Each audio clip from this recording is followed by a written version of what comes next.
시청자 여러분 안녕하십니까? 강원 도민 프로축구단 강원FC 올 시즌 개막 경기가 오늘 춘천에서 열렸습니다. 강력한 우승 후보인 울산과 무승부를 기록하며 선전했지만 관중 동원에는 실패했습니다. 강화길 기자가 보도합니다. 강원FC 올 시즌 홈 개막전을 앞둔 춘천 송암 스포츠타운. 경기장 밖은 홈팬들의 기대로 후끈 달아올랐습니다. 용품점에는 새 시즌 상품을 사려는 팬들로 가득 찼습니다. 선수 사인회장에도 줄이 길게 섰습니다. 올해 출발은 좀 좋지 않은데요, 일단은. 근데 김병수 감독님의 축구 색깔이 좀 드러나면 상위 스플릿도 가고 좋은 성적을 낼 수 있지 않을까 기대를 하고 있습니다. 예. 팬들의 이런 바람 속에 강원FC는 홈 개막전에서 선전을 펼쳤습니다. 지난 시즌 3위이자 강력한 우승 후보로 꼽히는 울산을 맞아 일진 일퇴의 공방을 펼쳤습니다.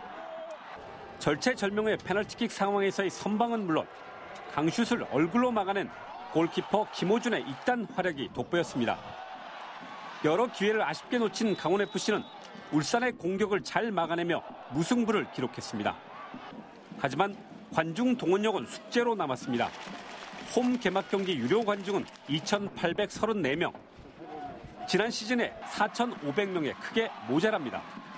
더욱이 춘천의 절반도 되지 않는 인구 10만의 상주시가 5,300명을 기록한 것과 비교해도 창피한 수준입니다. 강원FC는 K1 리그 올 시즌 개막 경기에서 최저 관중수를 기록하는 불명예를 안았습니다. 한 해 160억 원 이상의 예산을 쓰는 도민 구단의 위상에 턱없이 미약한 수준입니다. 강원FC 구단도 시군 무료 셔틀버스 운행과 가변석 추가 설치 등 관중을 유치하기 위한 갖가지 묘책을 짜내고 있습니다. 또 지난해 8위까지 추락한 성적을 끌어올리는 것도 급선무입니다. 는 하여간 목표는 상위 스플릿 진출하는 것을 목표로 잡고 있고요. 더 욕심을 낸다면 ACL까지 가는 것을 목표로 잡고 있습니다. 더욱이 지난해 대표의 비리로 추락한 구단 이미지를 회복하는 것 등 강원FC가 풀어야 할 숙제가 산적해 있습니다. MBC 뉴스 강화길입니다. 도내 각급 학교들이 수십 년 전 만든 교훈이나 교가를 새로 바꾸고 있습니다. 학교 구성원들의 열띤 논의를 거쳐 양성평등과 시대에 맞는 내용으로 고치고 있습니다. 김인성 기자입니다. 학생과 교사, 동문들이 모여 교훈과 교가를 바꾸기 위한 회의를 진행하고 있습니다. 85년 전 개교 당시 만들어진 순결, 성실, 봉사라는 교훈은 성차별적이고 일제잔재라는 안팎의 비판이 있었습니다. 그동안 새 교훈 후보를 공모하고 투표까지 한 끝에 추린 최종 후보 3개 가운데 새 교훈을 결정할 방침입니다. 4월 10일 개교 기념일을 기점으로 새로 선포식을 하고 새로운 세대를 이끌어 나가는 학생들의 가치로 삼아가려고 합니다. 또 해륙 동서 같은 낡은 표현이 있던 교가 역시 가사를 바꾸기로 했습니다. 민주적인 토론을 통해 85년을 이어온 교훈과 교가를 바꾸는 과정은 그 자체가 산교육이 됐습니다. 자기 의사를 밝히려고 다들 노력하고 있고 선생님들도 다 우리 의견을 다 수렴해 주시고 이게 의견 반영을 다 해주시니까 저희 입장에서도 되게 민주적이라고 느꼈고 또 동해 예람종을 비롯해 남녀공학으로 전환된 학교들이 교훈과 교가를 새로 바꿨고 동해 북평여고도 새 학기 들어 기존의 순결, 성실, 겸양을 대신할 교훈 개정에 착수했습니다. 시대에 맞지 않는다는 그런 여론이 내외적으로 조금 있었어요. 그래서 어렵게 우리가 TF팀을 만들고 공감대가 형성이 돼서 빠른 시일 내에 시대에 맞는 그런 교훈으로 합니다. 특히 강원도 교육청이 올해 각급 학교의 일제 잔재를 청산하고 낡은 교훈과 교가 개정을 지원하기로 해 참여하는 학교가 늘어날 전망입니다. MBC 뉴스 김인성입니다.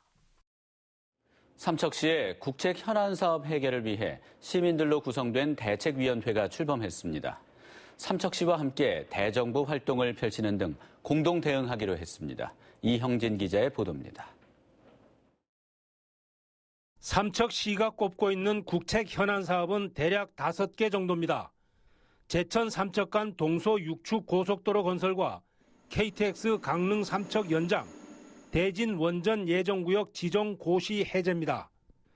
또 남부발전의 3, 4호기 LNG 발전소 유치와 정부 비축 무연탄 판로 확보 등입니다. 정부의 강력한 의지와 추진력이 필요한 사업들입니다. 지지부진한 국책 현안 사업 해결을 위해 범시민대책위원회가 출범했습니다. 삼척 지역의 사회단체와 전문가 등 110여 명으로 구성된 대책위원회는 앞으로 토론회 등을 통해 시민들의 뜻을 모으고 정부의 협력을 이끌어낼 계획입니다. 유능한 전문가를 모시고 토론회를 한다든가 아니면 또 저희들이 공청회를 한다든가 이래가지고 모든 뜻을 우리 시민들이 한 군데로 모아가지고 산자부라든가 국토부라든가 기재부라든가 아니면 국회라든가 이런 데를 방문해가지고 삼척시도 관련 조례까지 만들어 필요한 경비와 자료를 제공하는 등 시민들의 노력을 지원할 방침입니다. 민간단체에 대한 행정 지원은 물론 또 필요하다면은 최소한의 경비 정도 아니면은 포럼이나 또 공청회 이런 것을 할 수 있도록 적극적으로 지원을 해서 대규모 국책사업 추진을 위해 순수 민간단체가 출범함으로써 어떤 성과를 이뤄낼지 기대됩니다. MBC 뉴스 이영진입니다. 강원도 선거관리위원회는 오는 13일 제2회 전국 동시조합장 선거일이 다가오면서 위법 행위가 증가하자 막판 단속을 강화하고 있습니다. 이번 조합장 선거에서 위법 행위로 조치한 건수는 고발 7건, 경고 33건 등 40건으로 4년 전보다 14.2% 증가했습니다. 도 선관위는 광역조사팀과 공정선거지원단 등 단속 인력을 총동원해 선거 막바지 단속 활동을 강화할 것을 시군 선관위에 지시했습니다. 강원도와 더불어민주당이 내일 강원도청에서 내년도 국비 확보를 위해 예산정책 협의회를 갖습니다. 이번 협의회는 최문순 지사와 이해찬 대표, 송기현, 심기준 의원과 민주당 소속 11명의 시장 군수가 참석합니다. 강원도는 이모빌리티 클러스터 조성, 삼척 액체수소 도시, 수열 에너지 클러스터 등 혁신성장 3대 신산업과 제천 영월 고속도로 건설, 춘천 속초 동서 고속화철도와 횡성 상수원 보호구역 공장 입지 제한 완화 등 지역 현안 해결을 건의할 예정입니다. 2020년 국제청소년 동계대회 유치에 나선 평창군에 대한 현장 실사가 진행됐습니다. 토르스텐 라쉬 위원장을 비롯한 국제청소년대회 실사단은 지난 8일 평창을 찾아 대관령 알펜시아와 용평 리조트를 중심으로 경기장과 숙박시설 등을 점검하고 인근 하늘목장과 오대산 월정사를 둘러보며 개최 적합 여부를 조사했습니다. 평창군은 지난 1월 미국에서 열린 2019 국제청소년 동계대회에 참석해 유치 의사를 밝혔습니다. 행정안전부로부터 의정비 재조정 권고를 받은 양양군이 군의회 의정비를 기존대로 인상하기로 했습니다.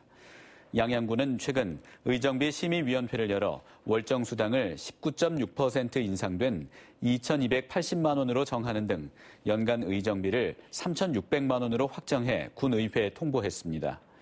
양양군 의회는 조만간 임시회를 열어 양양군이 제출한 의정비 인상안에 대해 자체 심의를 벌일 계획입니다. 춘천시가 지역 우수 중소기업 제품 판매를 돕기 위해 오는 9월부터 인터넷 쇼핑몰인 춘천몰을 운영합니다. 춘천시는 지역에 공장이 있는 기업이나 춘천시 특산물, 우수 공예품과 사회적 기업, 협동조합의 제품을 인터넷 쇼핑몰인 춘천몰에 입점시켜 판매에 나설 예정입니다. 또 이르면 다음 달부터 대형마트와 전통시장, 시청 광장에 특설 판매장을 열어 우수 중소기업 제품 홍보에도 나섭니다. 강원도는 한국기후변화연구원과 에너지공단 등과 함께 우리집 전기저금통 사업을 추진합니다.